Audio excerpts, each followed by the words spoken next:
आज हमारे जवानों को देखिए तो भटक रहे हैं, वैलेंटाइंस डे की तैयारी महीनों से करते हैं कि आज मैं अपनी गर्लफ्रेंड को रोज दूंगा, गुलाब का फूल। ये दिन किस लिए होता है नहीं जानते हैं, तो मैं जना देता हूं। ये दिन 14 फरवरी रूम के अंदर, रोमन एक बहुत बड़ा जालिम बादशाह था। रूम के अंदर 14 फरवरी 269 ईस्वी के अंदर उस जालिम बादशाह ने यह कानून नाफिज किया। उसने इम्प्लीमेंट किया एक सोच, एक थॉट, एक क्रूरटी, एक वायलेंट लोगों के सामने। उन्होंने कहा कि जितने भी सेना है, आर्मीज हैं, वो शादी नहीं करेंगे, वो किसी औरत से मोहब्बत नहीं कर सकते, किसी लड़की से मोहब्बत नहीं करेंगे। क्यों? क्योंकि अगर वो मोहब्बत करेंगे, अगर वो शादी करेंगे, तो शादी के बाद ये सोचेंगे कि हम आर्मी हैं, हम जाएंगे मुकाबले के लिए, हमारी मौत हो जाएगी। जैसे आज बड़े अफसोस के साथ ये बात कहनी पड़ती कि आज कश्मीर के अंदर फुलवारी या फुलवा कोई जगह का नाम है, वहां पर आज आतंकवादियों ने हमला किया और 8 जवान शहीद कर दिए गए। ये हिंदुस्तान के निकम्मे सरकार की सबसे बड़ी दलील है। सिर्फ जुबान में और जुमले लंबे लंबे इनके और प्रोटेक्शन कुछ भी नहीं। 3000 करोड़ रुपए मुजस्समे बनाने में खर्च कर देते हैं और सिक्योरिटी के लिए, आतंकवाद से निपटने के लिए इनके पास कोई हथियार नहीं। उन्होंने 8 जवान को शहीद किया। आज की तारीख के अंदर आतंकवाद हमले में वो जवान मार दिए गए। तो इसी तरीके का कॉन्सेप्ट 269 ईस्वी के अंदर रूम का एक बादशाह था। मैं हकीकत और हिस्ट्री बता रहा हूं वैलेंटाइंस डे का। ये वैलेंटाइंस डे क्यों मनाया जाता और कैसे मनाया जाता और आया कहां से, कौन, who was this organization, who was this ceremony, who was the founder of this point of this ceremony? इसका बानी कौन है, इसका इतिहास रचने वाला कौन, क्यों इसको लोग मानते हैं? आपको बड़ा ताज्जुब होगा, आपको बड़ा अफसोस होगा कि कैसी मन घड़त बातें चला दी जाती हैं तो पूरी दुनिया के लोग पागल हो जाते हैं। लेकिन जो सही निज़ाम है, जो मुकम्मल निज़ाम इस्लाम और कुरान का, उसको लोग मानने के लिए तैयार नहीं। हर धर्मी की हद हो गई। तो उस रोमन बादशाह ने यह कहा आर्मी और फौजियों को तुम शादी मत करना, शादी करोगे दिमाग मुंतशिर हो जाएगा और जब दिमाग मुंतशिर होगा तो तुम कमजोर पड़ जाओगे, दुश्मन का मुकाबला नहीं कर पाओगे। तो उन्होंने मोहब्बत के ऊपर बैन लगाया गया। From today's is a banded prohibited to love with each other with the woman and any type of girl. किसी भी लड़की के साथ या किसी भी औरत के साथ कोई मोहब्बत नहीं कर सकता, प्यार नहीं कर सकता। ये फरमान जारी किया गया by the emperor, Rome emperor, Roman emperor, Rome के बादशाह की तरफ से यह ऐलान किया गया। तो आदमी डर से, जो आर्मी थे वो शादी नहीं करते थे, डरते थे कि अगर शादी करेंगे फांसी के फंदे पर लटका दिए जाएंगे। उस वक्त एक सेंट यानी एक संत वैलेंटाइन था वहां पर। उनको जब पता खबर मिली, उन्होंने कहा कि इंसानी नेचरल, ये इंसानी फितरत, इंसानी नेचर के खिलाफ, this is order, it is against of the human nature, इंसान के अकल के खिलाफ ये फरमान है। I am not agree this command, I don't like this point, हम इसको नहीं मानते, हम इसको पसंद नहीं करते। वह संत वैलेंटाइन ने कहा, छुप छुप कर उन्होंने आर्मीज की और फौजियों की शादी करानी शुरू कर दी। काफी दिन तक ये तारीख चलती रही, लेकिन जब ये खबर रोमन बादशाह के कान में पड़ती तो वो रोमन बादशाह कहता है, वो रोमन बादशाह यूं कहता, बुला कर लाओ सेंट वैलेंटाइन को, उनको सूली पर चढ़ा दिया जाए। ये फरमान जारी कर दिया जाता है, ये हकाम नाफिज कर दिए जाते हैं। मेरे नौजवानों, वैलेंटाइन डे के नाम पर आप किधर जा रहे हो? आप अपने नबी के प्यारी शरीयत को छोड़कर गैर महरमों के पीछे गुलाब का फूल लेकर भागते हो। लेकिन कभी तौफीक नहीं होती है कि जो नबी शरीयत को लेकर आए थे, एक ऐसे निजाम को लेकर आए थे जिसका सबूत अल्लाह खुद अपनी जुबान के अंदर देता है, जिस शरीयत का सबूत खुद मौजूद है, जिसका रचना और जिसको लिखा और जिसकी सोच जो लोगों के सामने जिक्र किया जाता है वो अल्लाह तबारक व तआला की तरफ से है। आज हम उस पर अमल नहीं करते, बस वैलेंटाइन डे पे कभी चॉकलेट लेकर और कभी कपड़े का गिफ्ट लेकर, कभी हजारों लाखों रुपए अपनी गैर महरम, अपनी पराया नाजायज तरीके से औरतों के पीछे खर्च करते हैं, लड़कियों के पीछे खर्च करते हो, अपनी जवानी को तबाह करते हो, अपने रब को नाराज करते हो। इसका बैकग्राउंड देख लो। जब पता चला वैलेंटाइन डे को, तो वैलेंटाइन सेंट वैलेंटाइन को बुलाया जाता है। वैलेंटाइंस डे की हिस्ट्री बता रहा हूं, बहुत जल्दी, बहुत मुश्किल से, आप बहुत जल्दी से, आसानी से इसको आप प्राप्त नहीं कर सकते। इसलिए अपने दिमाग में घुसा लीजिए, आइंदा के लिए तौबा करो कि इंशाअल्लाह हम आइंदा इस मनहूस और इस मलऊन और इस मसनूई मनगढ़ंत त्योहार के ऊपर हमारे नौजवान पैसों को खर्च नहीं करेंगे और गुनाह के मुर्तकिब नहीं होंगे। ये फैसला करना और ये अहद कर लेना इस हिस्ट्री को सुनने के बाद। सेंट वैलेंटाइन बुलाया जाता है। उन्होंने सवाल और जवाब किया कि वैलेंटाइन, तुमने क्यों मेरे फरमान के खिलाफ शादी तुमने शुरू की? उन्होंने कहा कि the Lord of this country, ये हमारे बादशाह, आपका हुक्म सर आंखों पर है, लेकिन ये जो कानून आपने नाफिज किया, ये जो सिस्टम आपने लोगों के सामने रखा, ये वो the Lord of the world, उसकी मशीयत और उसकी नेतृत्व और उसकी क्रिएचर्स और उसके दी हुई अकल और उसकी दी हुई हिडन स्किल के खिलाफ है। इंसान के अंदर सेक्स है, सेक्स के बगैर इंसान ढंग से, सुकून से जिंदगी नहीं गुजार सकता। शादी, निकाह इसी सेक्स कि एक फरीजे को जायज तरीके पर और इस तकाजे को पूरा करने का अल्लाह तबारक व तआला ने एक रास्ता बताया कि औरतें मर्द के लिए लिबास, मर्द औरत के लिए लिबास, दोनों सुकून की चीज है। आप सेक्स के खिलाफ आपने कानून नाफिज किया है, इंसान की जरूरत के खिलाफ कानून नाफिज किया। आप यहां से अंदाजा लगा सकते हैं उन लोगों के तरफ जो लोग अपने आप को गेरवे रंग के कपड़े में मलबूस कर लेते हैं और नंगे बैठ जाते हैं और वो यूं कहते हैं कि हम ब्रह्मचारी कैसे हो सकते हो? अल्लाह ने, ईश्वर ने तुम्हारे अंदर वो चीज रखी।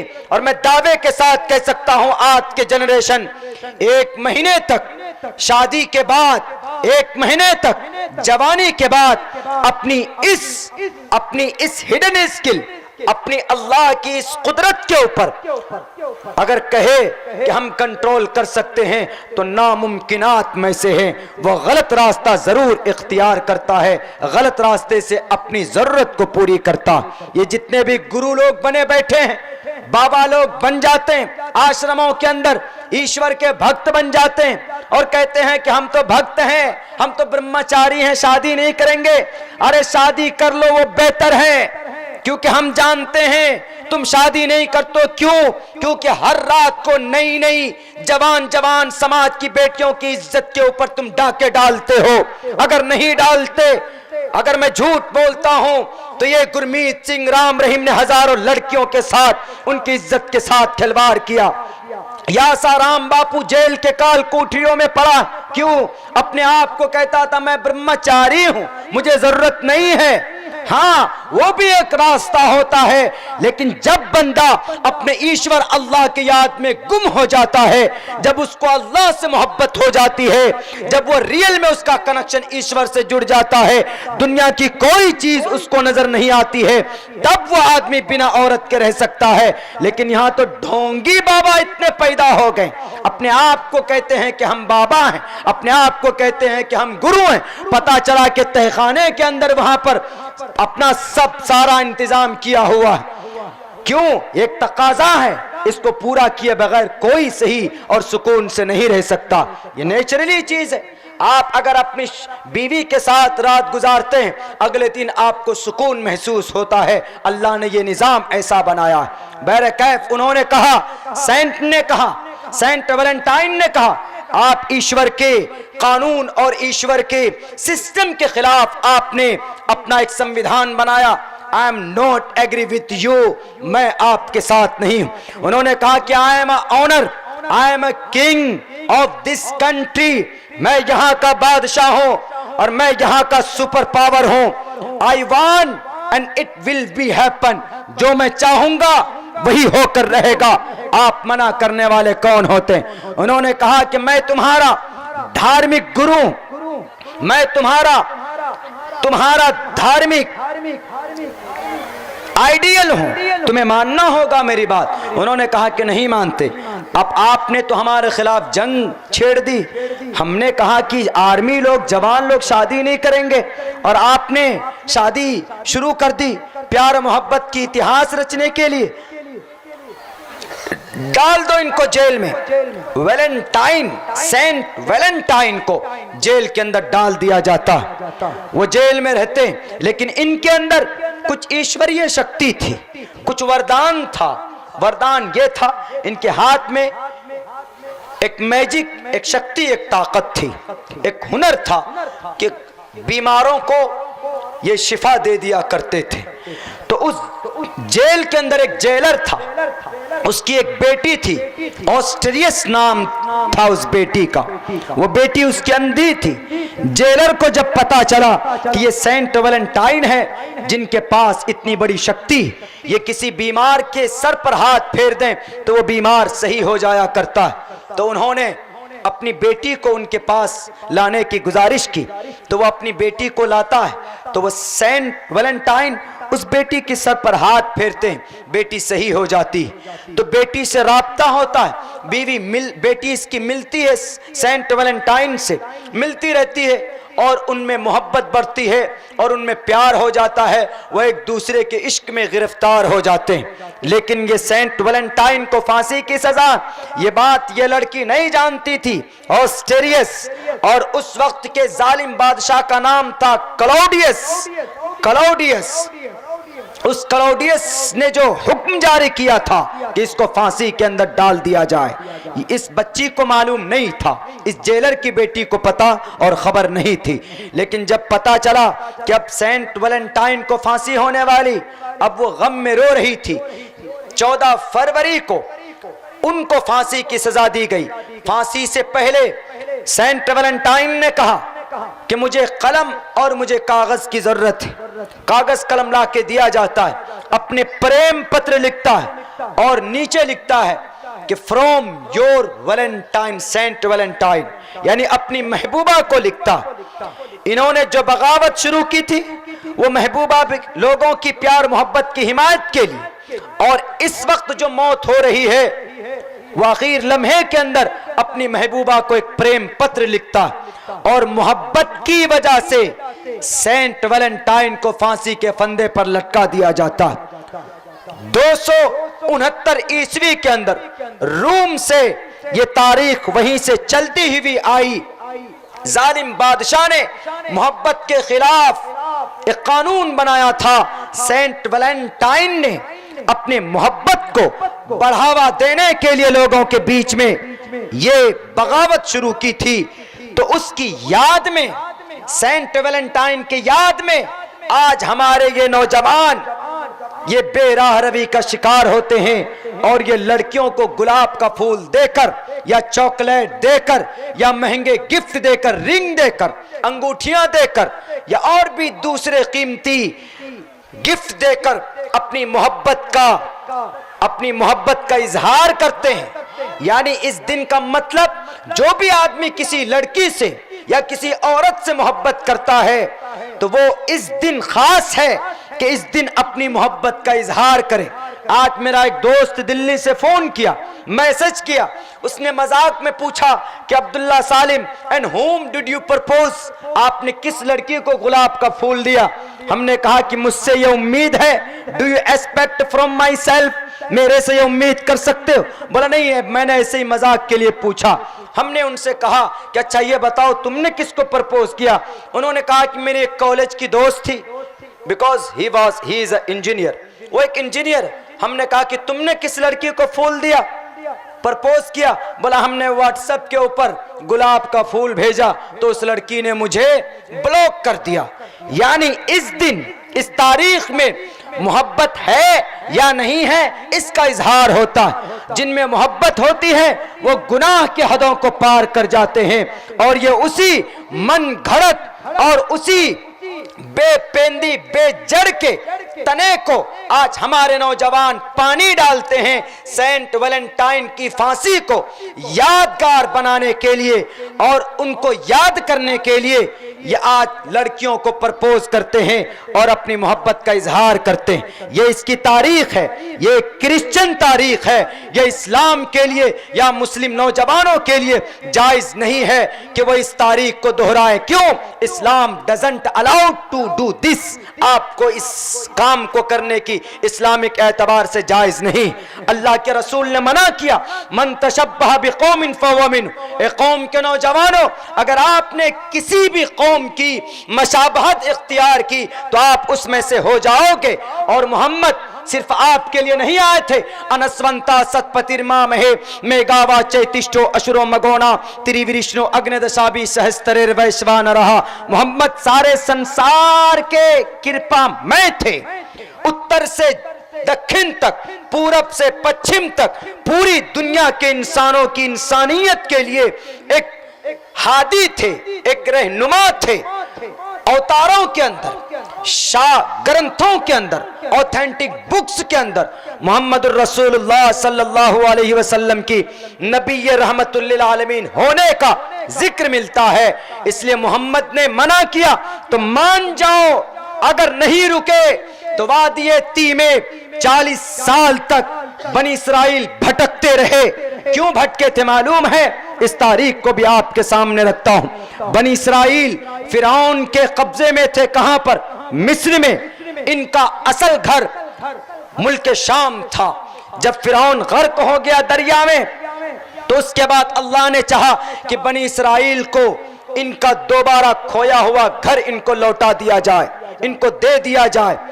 और ये बात याद रखना, अपना हक लेना या अपने आपके घर को किसी ने कब्जा कर लिया हो तो उसको दोबारा लेना सही तरीके पर यह गुनाह नहीं है। अगर आज मुसलमान बाबरी मस्जिद की बात करता है कि हमें बाबरी मस्जिद चाहिए तो ये हमारा हक है, ये लाल बुजक्कट टकले, ये हिंदुस्तान के हिंदू मुसलमानों के बीच में नफरत भड़काने वाले ये पैतरे अपनाते।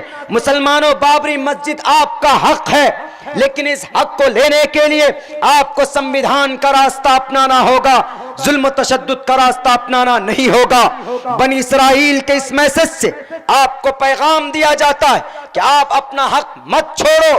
हिंदुस्तान के संविधान में आपको हक दिया, बाबरी मस्जिद आपका हक है। एक मौलाना साहब ने किसी जमाने में कहा था कि मुसलमानों को छोड़ देना चाहिए बाबरी मस्जिद। ये हमारे बहुत से मुफक्किर, दानिश मुस्लिम लोगों का यही कहना है कि बाबरी मस्जिद के ऊपर झगड़ा है तो बाबरी मस्जिद को छोड़ दिया जाए। क्यों छोड़ें? हमारे बाप दादा की जमीन है, वो हमारा हक है, हम नहीं छोड़ सकते। आज हम बाबरी मस्जिद को छोड़ेंगे उनके जुल्म तशद्दुद से डरकर, तो कल चलकर वो हमारी जामे मस्जिद को तोड़ने की बात करेंगे। हम जामे मस्जिद तोड़ देंगे, आगे चलकर वो आपके इस बंगाल की सरजमीन खड़ा खड़गपुर के इलाके, आपके इस डिस्ट्रिक्ट की तमाम मसाजिद को बुलडोजर चलाकर उसको मिस्मार मरने करने की कोशिश करेगा तो हम छोड़ते रहेंगे? नहीं, हमारा हक है। हमारे हक को कोई लूटेगा तो हम उसके पंजों को तोड़ देंगे। हमारे हुकूक की तरफ कोई निगाह उठाकर देखेगा, हम उनकी आंखों को फोड़ देंगे। क्यों? वो हमारा हक है, वो हमारा हक है। हमने अपने खून पानी से सींच कर, हमने अपने खून पानी से अपने खून को पानी की तरह बहाकर हिंदुस्तान की आबियारी व आबपाशी की है। कहां गए थे ये बजरंग दल वाले? कहां गए थे आरएसएस के चेले? 1914 के अंदर, 1947 के अंदर, 1857 के अंदर जिन टोपी और जिन दाढ़ी वालों को आतंकवाद कहा जाता है, इनको नजर नहीं आता कि 1957 से लेकर 1857 से लेकर 1947 तक यही दाढ़ी वाले तन्हा तलवार लेकर अंग्रेज को भगाने के लिए यही कफन बांधकर मैदान में थे। इनको सिर्फ आतंकवाद इनमें दिखता, मुजाहिदे हिंदुस्तान इनमें नजर नहीं आता। यह दिखता है कि टोपी और दाढ़ी वाले ने बम ब्लास्ट किया होगा। कुछ हो ना हो, कहीं पर बम फटता है तो फौरन कह दिया जाता है कि ये मुस्लिम अलकायदा या जैश मोहम्मद ने इसकी जिम्मेदारी ली। आज भी वही गलती हुई। तहकीक करने के बजाय किसी के सर पर थोप दो और इस तरह बैठ जाओ। ये निकम्मी एजेंसी बना दी गई है। करोड़ों रुपए तुमने विजय माल्या को दिया, वो हजारों करोड़ रुपए लेकर हिंदुस्तान से भागा। हिंदुस्तान की प्रोफेसर को, हिंदुस्तान के मुलाजिमीन को उनकी तनख्वाह नहीं मिलती है, जिनकी बुनियाद पर वो ढंग से काम नहीं कर पाते। निकम्मे बना दिया है, खोखला बना दिया गया हमारे हिंदुस्तान के संविधान को, खिलौना बनाकर रख दिया गया है हमारे हिंदुस्तान के कानून को। मजाक समझ लिया है हिंदुस्तान की आर्टिकल को, हिंदुस्तान के कॉन्स्टिट्यूशन को। जब मन में आया, जहां पर आया, जिस पर आया, इलिगेशन लगा दिया गया। आज भी कहा गया कि जैशे मोहम्मद ने जिम्मेदारी ली है कश्मीर के ऊपर हमला करने का। जैशे मोहम्मद ने जिम्मेदारी ली है तो कहां सो रहे थे? कहां थी इंटेलिजेंस आपकी? कहां थे आपके सीआईडी और सीबीआई? क्यों नहीं हमारे हिंदुस्तान के बॉर्डर को मजबूत किया? क्यों वो जालिम बहरूपिया आए पाकिस्तान से हमारे अनमोल और हमारे देश के जवानों को शहीद करके चले गए? क्यों आप बाहर घूमने जाते हैं 3 करोड़ रुपए खर्च करके, पूरी दुनिया का सफर करते हो, आपको अपने घर की हिफाजत की नहीं पड़ी? करोड़ों रुपए खर्च करते हो आप घूमने पर और हमारे देश के किसान लोग यहां पर आत्महत्या करते रहते हैं। ये चीज नजर नहीं आती और ऊपर से आप इल्जाम डालते हो इन मुसलमानों पर, इन दाढ़ी वालों पर, इन टोपी वालों पर, जिन्होंने आजादी के अंदर अपना खून बहाकर पानी की तरह बहाया, इस देश को आजाद किया। आज उनको कहते हो कि ये जालिम है, आज उनको कहते हो कि ये देश का गद्दार है, आज उनके लिए कहा जाता है कि ये तो आतंकवाद है। कहां गई वो हिंदुस्तान की सोनू डांगर? नजर नहीं आया उसको? गांधी जी को मुजस्समा बनाकर गोलियों से उसको भूनते हो। भूल गए गांधी जी की वो कुर्बानी जिन्होंने सत्याग्रह की आवाज लगाकर हिंदुस्तान से जालिम अंग्रेजों को भगाया था। ऐसे सिचुएशन में हमारा हिंदुस्तान भेज दिया गया, पहुंचा दिया गया। नारे तकबीर! मेरे मुल्क के मौलाना अब्दुल सालिम चतुर्वेदी साहब, नारे तकबीर! मेरी आवाज साथ नहीं दे रही। उसकी वजह यह है कि मैं 3 दिन के अंदर 6 प्रोग्राम करके यहाँ पे पहुँचा और अभी से रमज़ान तक शायद कोई तारीख, कोई रात ऐसी होगी जो खाली होगी नहीं है मेरे नॉलेज में। लोगों की मोहब्बत है, बुलाते हैं। 21 तारीख को होली, उसके बावजूद भी लोगों ने प्रोग्राम रखा और कहा है कि मौलाना अब्दुल्ला साहब आपको आना होगा। बस मैं यही कोशिश करता हूँ कि मेरे नौजवान साथियों, अपने हक को न छोड़ो, न अपने हक को छोड़ो और अल्लाह का जो हक है वो भी पूरा करो। अगर अपने हुकूक को छोड़ देंगे, अगर अपने हुकूक को छोड़ देंगे, चुपचाप बैठ जाएंगे, अपनी तारीख का जिक्र नहीं करेंगे, तो वो दिन दूर नहीं आपकी तारीख मिटा दी जाएगी।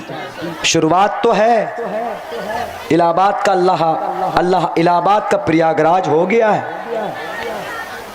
मुगल सराय का दीनदयाल उपाध्याय नाम हो गया है, फैजाबाद का नाम अयोध्या हो गया है। ये साजिश नहीं तो और क्या है।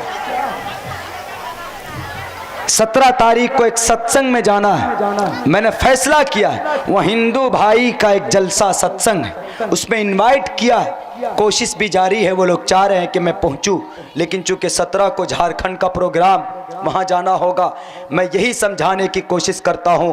हमने कहा कि हमारे हिंदू और मेरे मुस्लिम भाइयों, हिंदू भाइयों, आप भी शरीक हुए थे 1914 के बाद, दोनों ने मिलकर हिंदुस्तान को बचाया था। आज हिंदू को अलग कर दिया गया, मुसलमानों को अलग कर दिया गया। इन गुंडों ने, ठेली लेकर घूमने वाले, स्टेशनों के ऊपर केतली लेकर दौड़ने वाले लोगों ने हिंदुस्तान के आवाम को दौड़ा कर रख दिया, खिलौना बन गए। अरे मैं झूठ नहीं बोल रहा हूं भाई। आज हमारे जवान मारे गए, उसकी वजह क्या? कैसे वो लोग आए बाहर से? सोचने का मकाम है, कैसे बाहर से आ गए। मैं यही कहूंगा, वो जो 33,000 करोड़ रुपए सरदार पटेल के मुजस्समा बनाने में खर्च हुआ, अगर वहां वो पैसे खर्च ना होते, इंटेलिजेंस के ऊपर खर्च किया जाता, बॉर्डर की सिक्योरिटी के ऊपर खर्च किया जाता, तो वो जैश मोहम्मद क्यों आए हिंदुस्तान? नहीं आते। वो 50 किलोमीटर दूर से पता चल जाता, इसी मशीन कायम की जाती। जब कोई जिम्मेदार घर का आदमी, अगर उसको किसी घर की जिम्मेदारी दी जाए, जैसे आज है प्रोग्राम है, प्रोग्राम में बहुत सारे रजाकार लोग हैं, और अगर कहीं पर कोई हादसा हो जाए तो जवाबदेह होगा रजाकार, लेकिन पता चला कि रजाकार साहब इस मोहल्ले से उस मोहल्ले में चले गए, उनको हमने यहाँ की रजाकारी दी थी कि जलसे के रजाकार हो, यहाँ पर खड़े रहना डंडा लेकर, लेकिन उसने सोचा कि मैं तो रजाकार बन गया, बिल्ला लगा दिया, अब तो चलो बाइक पे बैठे घूमने चले गए वहां पर खड़गपुर। तब उससे सवाल करना जरूरी है कि नहीं? ऐसे हमारे हिंदुस्तान के जो चौकीदार साहब है, हमने बनाया कि हिंदुस्तान को देखिए, चौकीदारी कीजिए, पता चला कि यही भाग गए, चले गए हवाई जहाज में बैठते चले जाते, वहां ईरान तुरान कहां कहां घूमने चले जाते हैं, और हिंदुस्तान में यहां पर बम ब्लास्ट हो जाता है। अपना हक मत छोड़ो। हिंदुस्तान में और अल्लाह का हक अपने पास मत रखो, अदा करो। इन दो चीजों की अहमियत अगर आप जान गए तो आपसे बड़ी मजबूत कौम इस रुए जमीन पर कोई नहीं है। मेरे मुस्लिम भाइयों, आपके अंदर गर्मी है, भले ही आप नमाज न पढ़ते हो अलग बात है, लेकिन जब कहीं शरीयत की हिफाजत की बात आती है तो सबसे पहले वही बेनमाजी डंडा लेकर आगे जाता है। क्यों? वो गर्मी है। उस गर्मी को अल्लाह की इबादत में कन्वर्ट करो, तब देखो फिर कितना मजा आता है। बटो मत, तबलीग के नाम पर, जमीयत के नाम पर, पार्टी के नाम पर, खानदान बिरादरी के नाम पर मत बटो। ये तो कुछ लोगों की गलत नीति की वजह से ऐसा हुआ, वरना हमारे हिंदू भाइयों को मैं साफ कहता हूं कि मेरे हिंदू भाइयों, आपको जो कौम, आपको जो बांटा है लोगों ने, बड़े बड़े लोगों ने, महान लोगों ने, कि ये नापाक, ये शूद्र, ये ब्राह्मण, ये क्षेत्रीय, ये आदिवासी, ये दलित, इट हैज नो रियलिटी, इसकी कोई हकीकत नहीं। क्यों? मेरे पास दलील है। संस्कृत वर्ड है, 5000 साल पहले इसको विष्णु जी ने वरदान किया था मनु को। मलेच्छ भाषा कीर्ता तैन वैद वाक्य प्राण मुखा। मलेच्छ भाषा संस्कृत का रियल नाम मलेच्छ भाषा रखा गया, और इस मलेच्छ भाषा को वरदान किया किसको? मनु को। मनु को वरदान किया। इसी संस्कृत जुबान में कहा गया कि कोई भी आदमी अपने जात या कोई भी आदमी अपने बिरादरी के नाम पर बड़ा नहीं होता, वो अपने काम और अपने कैरेक्टर की वजह से बड़ा और महान माना जाता है। वो अपने अच्छाई की वजह से लोगों की नजर में इज्जत की निगाहों से देखा जाता है। अपनी अच्छाई की वजह से नाम अपने आप का रख लो। कोलकाता के अंदर अभी 2-3 रोज पहले की बात है, हम जिस इंस्टीट्यूट से बिलोंग करते हैं, हम पढ़कर आ रहे थे, मेरा आखिरी क्लास चल रहा था, तो हमारे फ्रेंड ने कहा कि एमडी सलीम साहब, and you have to manage a small party because you have to go after some days। अब कुछ दिनों के बाद चले जाएंगे। Right now I am a student, मैं अब भी एक स्टूडेंट हूँ, एक तालिबे इल्म हूँ। अब भी हम रिसर्च कर रहे हैं, तहकीक कर रहे हैं, कोई कोर्स पूरा कर रहे हैं। उन्होंने कहा ठीक है, हमने कहा चलो, why not, I am ready, मैं तैयार हूँ, चलिए। And I am able also, अल्लाह के फजल से, blessings of God, I can do it, मैं इसको हैंडल कर सकता हूँ, पूरा कर सकता हूँ, चलिए। गए लेकर, जाने के बाद हम बैठे, उनमें हमारी एक छोटी सी बच्ची भी थी। तो हमने कहा ऑर्डर करो, जो जो खाना हो खाओ। सबने अपने हिसाब से ऑर्डर किया, किसी ने कुछ, किसी ने कुछ। तो बच्ची बोली मैं कुछ भी नहीं खाऊंगी यहाँ की। हमने कहा वाई, क्यों कुछ नहीं खाओगे? उन्होंने कहा कि मैं ब्राह्मण हूँ, नाम अजीब सा मैं भूल गया उसका नाम, मिश्रा तिवारी मेरा नाम है, मैं नहीं खाऊंगी, क्यों, मैं ब्राह्मण हूँ, मैं वेज खाती हूँ, नॉन वेज नहीं खाती हूँ। मैंने कहा अरे वेज ही मंगा लो, वेज में मंगा लो, सैंडविच मंगा लो, कुछ मंगा लो, वेज मंगा लो। बोले नहीं मैं यहाँ की कुछ नहीं खाऊंगी, मुझे एतमाद नहीं। हमने कहा कि अच्छा ये बताओ, उसको मालूम नहीं कि स्कॉलर ऑफ इस्लाम है, उसको पता नहीं, उस बच्ची को और हमारे साथियों को मालूम नहीं है कि ये इस तरीके से रिसर्च करता। वो इतना जानता है कि ये मुस्लिम स्टूडेंट है, ये कोर्स अंग्रेजी के अंदर कुछ पूरा करने के लिए आया है। वो बोली कि नहीं मैं नहीं लूंगी कुछ भी, मैं सिर्फ पानी पीऊंगी, बिस्लरी, बाकी मैं कुछ नहीं खाऊंगी, मैं वेजिटेरियन हूँ, नॉन वेजिटेरियन से हमको नफरत है, और ये रेस्टोरेंट में आप लाए। हमने कहा अच्छा एक बात बताओ यार। बोला मैं ब्राह्मण हूँ, मेरे बाप दादा ने सिखाया। हमने कहा कहीं कुछ पढ़ा है? बोला पढ़ा तो नहीं, बस मैं नहीं खाऊं। यानी वो इतनी जिद पर रही, उसने सिर्फ चाय पी, कुछ खाया नहीं। हमने कहा कि did you study any authentic books, किसी किताब में पढ़ा? उन्होंने कहा कि no, I didn't study and I didn't find any kind of authentic books। के अंदर हमने इसको पाया भी, पढ़ा भी नहीं। हमने कहा तुम स्टूडेंट हो और तुमने पढ़ा नहीं और अकल से सोचो। बोला नहीं, and this is a system and this is a रीति रिवाज of our from the childhood I follow। मैं बचपन से इसको फॉलो कर रही हूँ, मेरे बाप दादा ने बताया। हमने कहा कि एक बात याद रखना, ब्राह्मण जो होता है आपके अकीदे के मुताबिक वो सोच के एतबार से महान होता है, तो महान सोच होना चाहिए, नाम से कोई ब्राह्मण नहीं होता। अगर कोई ब्राह्मण आदमी गुनाह करे, शराब पिए, जुआ खेले, अत्याचार करे, इज्जत व आबरू के से खिलवाड़ करे, गरीबों के ऊपर अत्याचार करे, जुल्म करे, तो क्या वो ब्राह्मण रहेगा? मरने के बाद स्वर्ग चला जाएगा? वो चुप हो गई। हमने कहा कि असल आदमी महान होता है अपने काम से, अपनी क्रिया से, अपने वर्ण से, और यही मकसद है ईश्वर के बताने का कि आदमी 4 टाइप के होते हैं। कौन सा? ब्राह्मण, शूद्रो ब्राह्मण तामिति ब्राह्मणश्चेति शूद्रताम क्षत्रियो याति वितरत्वम विघाद्वेश्चम तथेच्छचा। कि वेदों के अंदर जो कहा गया कि 4 तबके के लोग, ब्राह्मण, क्षत्रिय, शूद्र, वैश्य, ब्राह्मण पंडित लोग, साधु संत लोग, क्षत्रिय राजा लोग, वैश्य दुकानदार लोग, शूद्र नापाक लोग यानी चमार, डोम, भंगी, उनको शूद्र कहा जाता।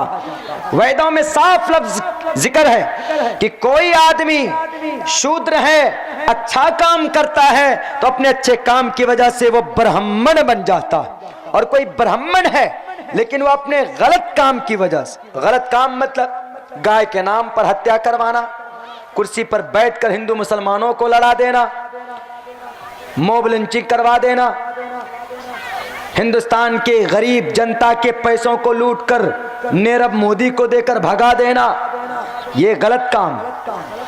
अपनी बीवी के साथ विवाह करके 42 साल से उनको अपने से अलग रखना, ये भी जुल्म है, ये भी गुनाह का काम है। चाहे ये गुनाह प्रधानमंत्री करे या ये गुनाह सीएम करे या कोई चपरासी करे, गुनाह गुनाह है, पाप पाप है। ऐसा नहीं कि जो पीएम होगा, जो सीएम होगा या जो सुपर पावर अमेरिका का डोनाल्ड ट्रंप होगा, वो अगर जिना करेगा तो उसके लिए पुण्य होगा, नहीं, गुनाह गुनाह है, पाप बहरहाल पाप है, कोई भी करे। इसलिए हमने कहा कि ब्राह्मण है लेकिन राजनीति गलत करता है, नीति भी गलत, राज भी गलत, लोगों को लड़ा देता है, दंगे करवा देता है। बुलंदशहर के तबलीगी इज्तिमा में गाय को खुद ज़िबा करके ट्रैक्टर पर गोश्त डालकर जहां पर इज्तिमा हो रहा था उसके करीब ले जाकर डाल दिया ताकि मुसलमानों को अरेस्ट किया जाए। और वहीं पर एक बेचारे नौजवान ईमानदार दयानतदार पुलिस अफसर को गोली मार कर मौत की नींद सुला देता। ये ब्राह्मण का काम नहीं हो सकता। अगर कोई ऐसा करता है तो ब्राह्मण अपने गुनाह की वजह से वो शूद्र बन जाता है, शूद्र मतलब नापाक बन जाता है, और जो शूद्र है वो अपने अच्छे काम की वजह से वो ब्राह्मण बन जाता है। मतलब ये है वेदों के अंदर इसका कि ब्राह्मण ऊंचे खानदान के होते हैं, यानी वो ऊंचा होता है अपने काम की वजह से होता है। और ऐसा ही इस्लाम के अंदर है। इस्लाम में भी हम मुसलमान जात भेदभाव मानते हैं। कुछ लोग कहते हैं कि हम सैयद हैं, हम सैयद हैं, ये अंसारी है, ये पठान है, हम शादी करेंगे हमारी बेटी की बहू, हम सैयद हैं, लड़का सैयद है तो बहू भी सैयद होनी चाहिए। नहीं मुसलमानों, इसकी इजाजत नहीं है, इसकी कोई गुंजाइश नहीं है। अगर लड़का सैयद, लड़की पठान है, मुसलमान should be Muslim, should be Muslim, मुसलमान होना जरूरी है। हाँ, ये कबीले पहचानने के लिए हैं। वजअलनाकुम शुऊबन व क़बाइल लिताअरफ़ू, कबीले इसलिए बनाए गए ताकि पहचाने जा सकें कि हाँ भाई ये कबीला सैयद का है, ये कबीला पठानों का है, ये कबीला सिद्दीकी का है, ये कबीला शेख का है, ये कबीला अंसारी का। ये सिर्फ पहचानने तक महदूद। शादी ब्याह हम पठान है तो पठान में ही शादी करेंगे, नहीं, इस्लाम का यह अकीदा नहीं है। और मेरे समाज के मुस्लिम भाइयों और समाज के नौजवानों, धर्म के नाम पर, जाति के नाम पर डिवाइड नहीं होना चाहिए। मेरे हिंदू भाइयों, साफ लफ्जों के अंदर वेदों में जिक्र किया गया और नबी पाक अलैहिस्सलाम ने यही पैगाम दिया, ला फज़्ल लिअरबिय्यिन अला अजमी। ए मुसलमानों, अगर तुम धर्म और जात बिरादरी के नाम पर झगड़ा करते हो तो एक बात कान खोल कर सुन लो मोहम्मदुर रसूलुल्लाह की। बिलाल हबशी गुलाम थे, बदसूरत थे, लेकिन जब काम अच्छे किए तो वो ख्वाजा अबू तालिब जो बड़े थे, कुरैश खानदान से ताल्लुक रखते थे, सैयद थे, लेकिन काम अच्छे नहीं किए तो ख्वाजा अबू तालिब सैयद होने के बावजूद, कुरैशी होने के बावजूद जहन्नम चले गए। बिलाल हबशी गुलाम थे, हबशे के रहने वाले थे, बदसूरत थे, इन्होंने अच्छा काम किया तो ये जन्नत चले गए। चलते हैं मक्का की गलियों में, मोहम्मद रसूलुल्लाह फरमाते हैं, बिलाल तेरा काम ऐसा कौन सा है, तू चलता है मक्का की गलियों में, तेरे चलने की आहट सुनाई देती है जन्नतुल फिरदौस में। तो पता ये चला कि आदमी काम से जाना जाता है, नाम से नहीं जाना जाता, धर्म से नहीं जाना जाता। हमारे हिंदू भाई अगर अब्दुल्ला झूठ बोलता है तो हिंदुस्तान का संविधान किसने लिखा? डॉक्टर भीमराव अंबेडकर ने लिखा।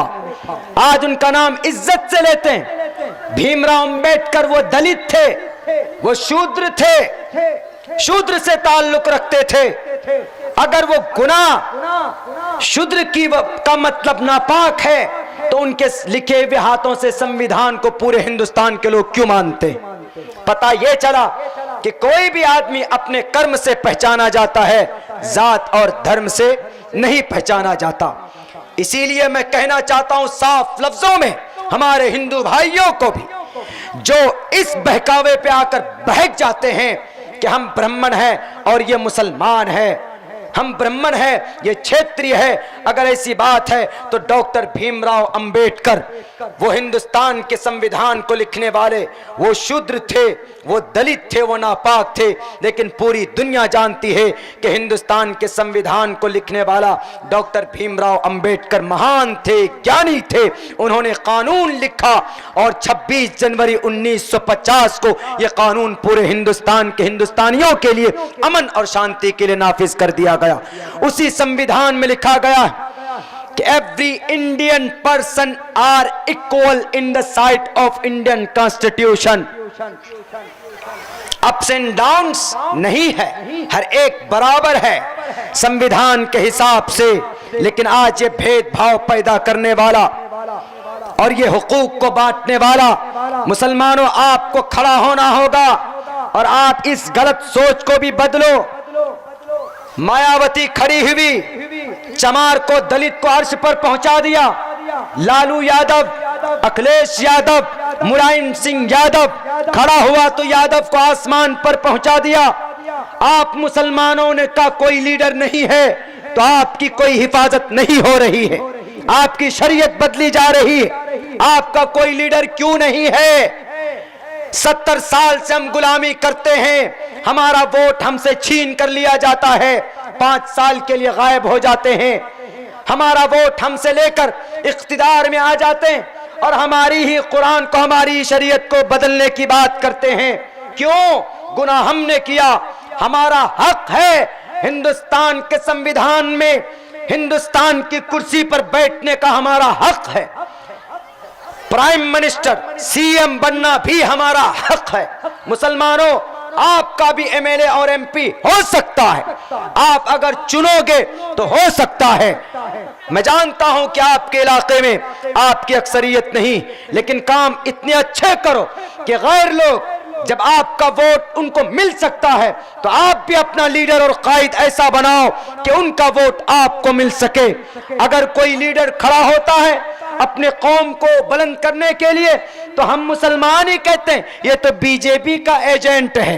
ये नजर नहीं आता तन्हा तलाक के बिल को उखाड़ फेंकने के लिए पार्लियामेंट के अंदर चिल्लाता रहा वो शेर, दहाड़ता रहा, लेकिन फिर भी हम मुसलमानों ने अपनी आवाज बुलंद करके उनकी हिमायत नहीं की। हमारा कोई लीडर क्यों नहीं, हमारा कोई कायद क्यों नहीं, हम क्यों नहीं अपना कायद तस्लीम करते, हम अपना कायद बनाते। हमारी सबसे बड़ी बदनसीबी मुसलमानों यह रही है कि हमेशा हम बंटते रहे, हमेशा हमने बांटने तकसीम करने का हमने काम किया। बहुत से जलसों में भी देखा जाता है मौलाना साहब बैठते हैं, कुफ्र के फतवे लगा देते हैं, ये काफिर, ये मुशरिक है। और राजनीति के स्टेज पर जाओ, वो मौलाना बदरुद्दीन अजमल गलत है, असदुद्दीन अवैसी वो तो बीजेपी का ही एजेंट है। पता हो ना हो, बीजेपी का एजेंट होता तो कर्नाटका के अंदर वो इलेक्शन लड़ता ताकि बीजेपी को फायदा हो। सियासत दीन का हिस्सा है। अगर कोई हमारा आलिम दीन हमसे कह दे कि मौलाना अब्दुल्ला सियासत दीन का हिस्सा नहीं है, इसलिए मैं स्टेज पर बोलता हूं। कल भी मैंने 3 प्रोग्राम के अंदर अपना लोगों के सामने ये प्रेजेंट किया था कि सियासत इस्लाम का हिस्सा है। सियासत का मतलब खिदमत खल्क है। इस धरती के सबसे पहले प्राइम मिनिस्टर हजरत उमर फारूक थे। अगर हमने सियासत को गलत समझा तो यह हमारी बदनसीबी होगी, यह हमारी भूल होगी। सियासत खिदमत खल्क है, लेकिन सही तरीके पर किया जाए, इसका गलत इस्तेमाल ना हो।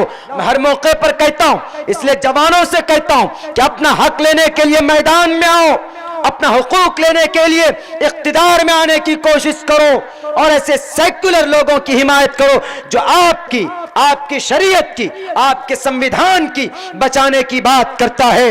आप एक प्लेटफॉर्म पर आओ, आप सबक लो उन लोगों से जिनके 33 करोड़ खुदा है, वो एक प्लेटफॉर्म पर है। हमारा एक खुदा, हमारा एक नबी, तो हम 33 करोड़ प्लेटफॉर्म के अंदर क्यों बच जाते हैं? ये हमारी बदनसीबी, ये इस मुल्क की, ये इस मिल्लत के मुसलमानों की, यहाँ के बसने वाले एक एक कलमे पढ़ने वालों के लिए बदनसीबी है कि आज तक हमारा कोई लीडर हमने नहीं चुना। अगर कोई बनता है कहते हैं कि ये तो बीजेपी का एजेंट है। मुसलमान है ही कितने हिंदुस्तान में कि भाई ये मुसलमानों की बात करते हैं। मिसाल देता हूं मैं, कर्नाटका के अंदर कांग्रेस 72 सीट है, जेडीएस 38 सीट है। सीएम कौन है? जेडीएस का। होना किसको चाहिए? कांग्रेस का, क्योंकि उसकी 72 सीट थी। लेकिन नहीं, कम सीट है। उन्होंने धमकी दी, मुझे सीएम बनाओगे तो तेरे साथ रहूंगा, नहीं तो उधर चला जाऊंगा, उनके साथ चला जाऊंगा, फेंकू लोगों के साथ चला जाऊंगा। कांग्रेस ने सोचा कि अरे सही कह रहा, दे दो कुर्सी। हम भी मुसलमान यही चाहते हैं। हमारा अगर पूरे बंगाल या पूरे बिहार में अगर 40 सीट विधानसभा की आती है तो 40 सीट तो होगी। हम मजबूर करेंगे बिहार के गवर्नमेंट को कि अगर तुमने हमारी बात नहीं मानी, अगर तुमने हमारे इलाके को तरक्की के लिए पैकेज नहीं दिए तो हम 40 सीट लेकर उधर चले जाएंगे। ये राजनीति होती है। राजनीति गलत नहीं है, सही तरीके पर अगर किया जाए, फायदा पहुंचाने की गर्ज से अगर किया जाए तो। लेकिन हम अपना हक लेना जानते नहीं। हम क्या कहते हैं, हमारा है ही कितना परसेंटेज मौलाना। आप अगर 15% किसी इलाके के अंदर है तो काफी है। यूनिटी बना लो, बिको मत पैसों की बलबूते पर आधार पर। तब देखिए कि हिंदुस्तान का जालिम लोगों से हमारा हिंदुस्तान कैसे बचता है। झूठ बोल बोल कर, धर्म के नाम पर लोगों को बहका बहका कर आपका हक मार लिया जाता। आप अपना हक लो और अल्लाह का हक पूरा करो। इंशाअल्लाह देखिए इनकलाब कैसे बर्पा नहीं होता। लेकिन यहाँ बहुत बड़ा इशू ये है, बहुत बड़ा इशू ये है मेरे मुस्लिम भाइयों और मेरे हिंदू भाइयों, इस मुल्क के अंदर और खुसूसन हम मुसलमान भाइयों के लिए, कि हम लोग अपना हक ना तो लेते हैं ना लेने की बात करते हैं, चुपचाप हो जाते हैं। अल्लाह के रसूल ने जो बातें हमसे कही, हमको उस पर भी 100% अमल नहीं है। अल्लाह के नबी ने कहा, मोहम्मद रसूलुल्लाह ने कहा लोगों से कि भाई अतीउल्लाह व अतीउर रसूल, अल्लाह और उसके रसूल की इत्तिबा करोगे तो कामयाबी तुम्हारी कदम चूमेगी। लेकिन आज हो रही है ये बात? नहीं हो रही। हमारे समाज के अंदर दीनदारी है? नहीं है। मैं सलाम पेश करता हूं यहाँ के जवान कमेटी के सारे सदस्य को। उन्होंने बहुत खूबसूरत प्रोग्राम किया और मुझे यहाँ तक पहुँचाया। और हमारी समाज की बहू बेटियां भी बड़ी तादाद में यहाँ पर है। मेरे समाज के बहू बेटियों, मैं आपके बेटे जैसा हूं, मैं आपके बेटे सम्मान हूं। आप भी दीनदारी को इख्तियार करो, कुरान की तिलावत करो। जब आप रातों को जाते हैं अपने बिस्तर पर तो दुआ पढ़ के जाया करें, कुरान करीम की तिलावत करके जाया करें। जब आपके कोख में बच्चा होता है आप ज्यादा से ज्यादा कुरान पढ़िए। कुरान की आवाज बच्चे के कान में पहुंचती। आपके पेट में जो बच्चा होता है, आपके कोख में जो बच्चा होता है, आप उस वक्त सबसे बड़े बहादुर होती, आपसे बड़ा योद्धा कोई नहीं होता। तो उस वक्त आप कुरान की तिलावत करें। अगर कुरान की तिलावत करेंगे तो कुरान करीम की तिलावत की आवाज सुनकर वो बच्चा दीनदार पैदा होगा, वो अल्लाह का वली होगा, जो दुनिया के अंदर भी आपको सुकून और चैन दे सकता है और मरने के बाद भी निजात का जरिया वो बच्चा आपके लिए बन सकता। इन बहरूपियों की बातों में ना आए कि औरतों को तो हक ही नहीं दिया। अरे औरत को इस्लाम ने जो हक दिया वो किसी ने तो आज तक दिया ही नहीं। ये तो सिर्फ मन चला। या तो युवम भुवम देवः स्वयं शावतरणे रतः। धर्म के नाम पर लोगों को बेवकूफ बना दिया और हम लोग बन भी गए। अपना हक से दस्तबरदारी के लिए सोच लिया। मुसलमानों ने सोचा लेने दो, जिसका है ले जाए, शरीयत को बदलने दो। शरीयत को नहीं बदल सकते हम। हमारी हर चीज लुट जाए खामोश हो जाएंगे, लेकिन हमारी शरीयत को बदलकर लोगों के सामने पेश किया जाए और कहा जाए कि मुस्लिम औरतों के ऊपर जुल्म जबरदस्ती किया जाता है, तो हम इस कानून को इस सोच को मानने के लिए तैयार नहीं। हम अपना सर कटा सकते हैं, लेकिन शरीयत के अंदर तब्दीली हो जाए हम ये मानने के लिए तैयार नहीं हैं। हम ये बर्दाश्त नहीं कर सकते। क्यों? यात युवम भुवम देवः स्वयं शावतरणे रतः। धर्म की रक्षा करेंगे, अल्लाह की तरफ से आपकी मदद होगी। अगर आपको यकीन नहीं, अगर आपने नहीं माना तो बनी इसराइल के तरह भटकते रहोगे। हजरत मूसा अलैहिस्सलाम ने कहा बनी इसराइल से, अब तो फिरौन गया, अब चलो मेरी बात मानो। फिरौन के बनी इसराइल का नबी हजरत मूसा अलैहिस्सलाम जो फिरौन के कब्जे से छुटा कर लाए थे, अगर नबी की बात नहीं मानोगे मेरे समाज के बहू बेटियों, अगर नबी की बात नहीं मानोगे मेरे नौजवान साथियों, तो अल्लाह तबारक व तआला ऐसे दलदल के अंदर फंसा देगा कि ऐसे जो रंडवे होते हैं, यानी जिनकी बीवी बाल बच्चे नहीं होते, रंडवे कहलाते हैं, जो ब्रह्मचारी बने बैठे, आपको ऐसे जालिम बादशाह को आपके ऊपर मुसल्लत कर दिया जाएगा। जैसे बनी इसराइल वादिये ती में भटके 40 साल, कितना बड़ा था वादिये ती? Only 18 kilometre square feet, 18 kilometre का वो मैदान था। हजरत मूसा ने कहा कि चलो मुल्क शाम अपना घर वापस लें, हमारे घर पर बादशाहों ने कब्जा किया। हजरत मूसा अलैहिस्सलाम ने कौम से कहा, लेकिन कौम ने कहा कि जाइए जाइए, फ़क़ातिला इन्ना हाहुना क़ाइदून, आप ही इनसे मुकाबला कीजिए, हम तो यहाँ बैठे रहते हैं, हम नहीं जाएंगे। नबी की बात नहीं मानी, जैसा आज हम नहीं मानते, आज हम नौजवान नहीं मानते, सोशल मीडिया पर पड़े रहेंगे, कभी तौफीक नहीं होती है कि 2 रकात नमाज पढ़ लें, कुरान पढ़ लें। आज मैंने 1.5 पारा सुना है, आपको यकीन नहीं होगा, ट्रेन के अंदर 1.5 पारा कुरान मैंने मोबाइल के जरिए से सुना है। आप भी कर सकते हैं, कान में लगाकर जो डिस्को डांस सुनते हैं आप, कमर लचका लचका कर, बाइक में भी बैठ जाएंगे तो कमर हिलता रहेगा उनका, एकदम डांस चल रहा है, काने के अंदर ईयरफोन लगाकर सुन रहे। आप कुरान भी तो सुन सकते हो, रसूलुल्लाह की तकरीर भी सुन सकते हो, उनकी फजाइल पर क्यों नहीं करते? उनमें मजा नहीं आता। सलमान खान कमर लचका दे, वाह लाइन लग जाता एकदम शोर का। हश्र के मैदान में हाय हाय करेंगे यही, जब डंडे लगेंगे इनके पीछे बंदर की तरह लाल किया जाएगा। ये बचाने के लिए नहीं आएगा तुम्हें बचाने के लिए काली कमली वाले अपनी मुकद्दस पेशानी को झुका देंगे रब के सामने, जिसका नाम तक हम नहीं जानते, जिस नबी का जिक्र पूरी दुनिया के ग्रंथों के अंदर किया गया।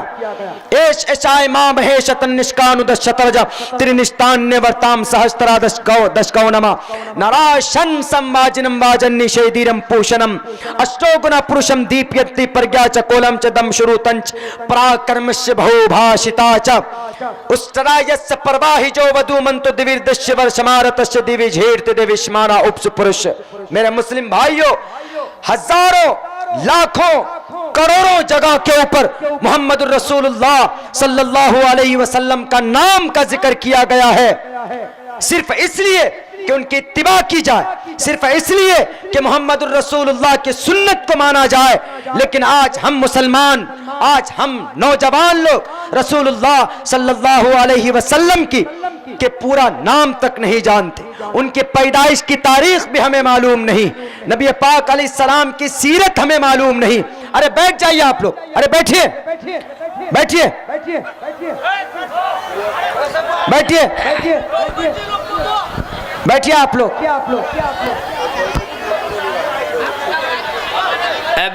आज एक चीज का सबूत पेश कीजिए आप लोग यहाँ पे, ये पहला जलसा हुआ है। इंशाअल्लाह जितने भी जवान हैं ये पाबंदी से नमाज पढ़ेंगे, दोनों हाथ उठाकर वादा कीजिए, नमाज पढ़ेंगे, मोहम्मद रसूलुल्लाह सल्लल्लाहु अलैहि वसल्लम की बताई हुई जिंदगी के मुताबिक अपनी जिंदगी गुजारेंगे।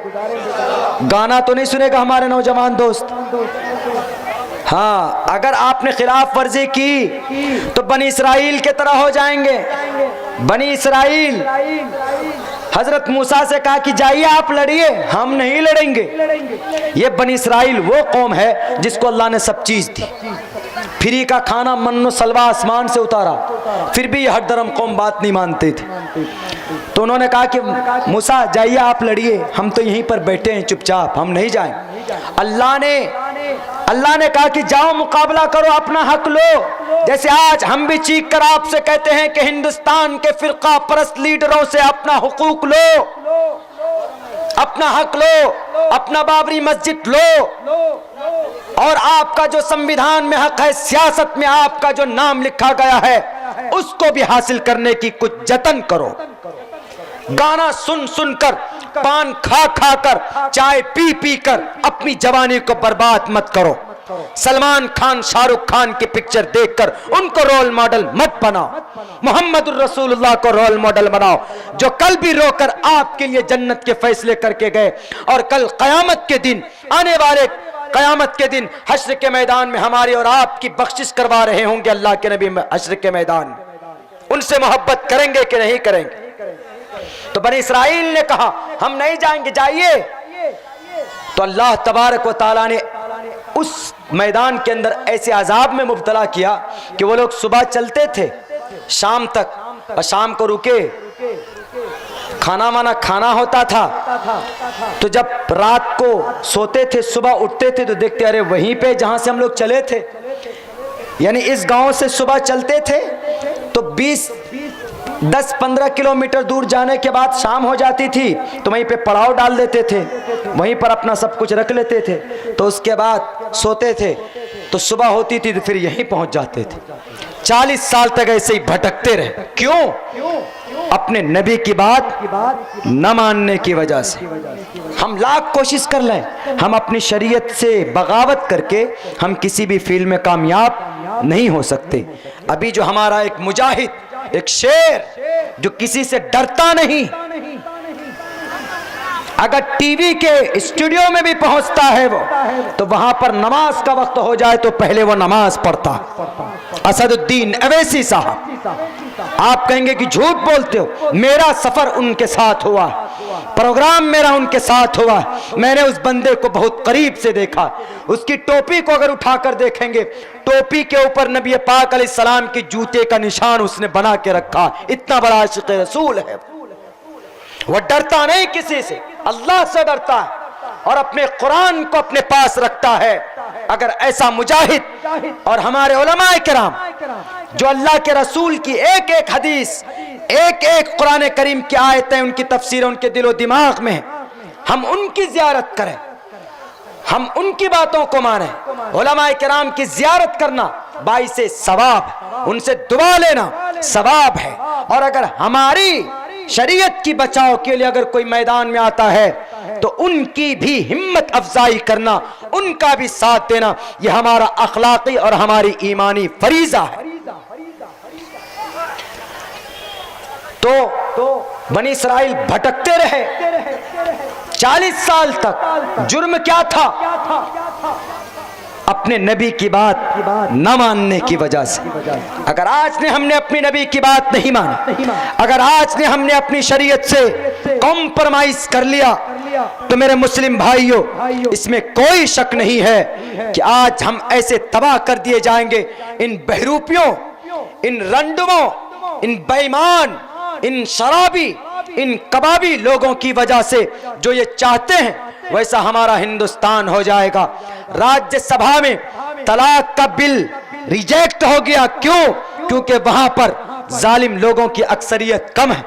इसलिए सन 2019 के अंदर अल्लाह से भी दुआ कीजिए और अपने दिमाग से काम लीजिएगा। आपका एक वोट बहुत कीमती, बहुत कीमत रखता है। सूझबूझ से काम लीजिएगा। आप हिंदुस्तान के अंदर रहते हैं तो यहाँ के नशीब व फराज से वाकिफ होना और उससे मुकाबला करना और अल्लाह से मदद मांगते रहना, आफियत की दुआ करते रहना हमारी और आपकी फरीजा। और एक आखिर में दरखास्त करता हूं मेरे नौजवान साथियों से भी और साबिक नौजवान साथियों से भी, यानी जो बड़े बुजुर्ग हैं। आज जो हमारी औरतें हैं, कुछ लोग औरतों को क्या समझते हैं? नौकर। शादी के बाद कहते हैं, शादी के बाद बीवी के बारे में कहा जाता है कि बीवी हमारी नौकर है। ये भी सोच गलत है। बीवी का मतलब शेयरिंग द प्रॉब्लम, वो आपकी लाइफ पार्टनर है, वो आपकी शरीक हयात है। बीवी लाइफ पार्टनर होती, शरीक हयात होती। यानी अगर आपकी शादी हो गई तो अब उसकी परेशानी आपकी परेशानी, आपकी परेशानी उसकी परेशानी।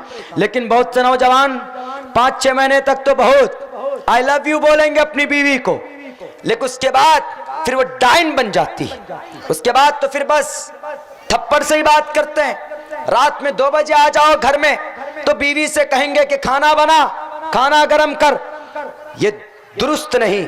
मोहम्मदुर रसूलुल्लाह की 9 बीवियां थी इन वन टाइम, लेकिन आप कभी भी सफर से आते थे 9 या 10 बजे रात में, अपनी बीवी, अपनी अहलिया को कभी नहीं कहते थे कि तुम मेरे लिए पानी गर्म करो या चाय बना कर लाओ, नहीं, खुद करते थे। आज हम बीवी को मतलब क्या मानते हैं? नौकरानी, तू मेरी नौकरानी, तू बीवी है तो नौकरानी।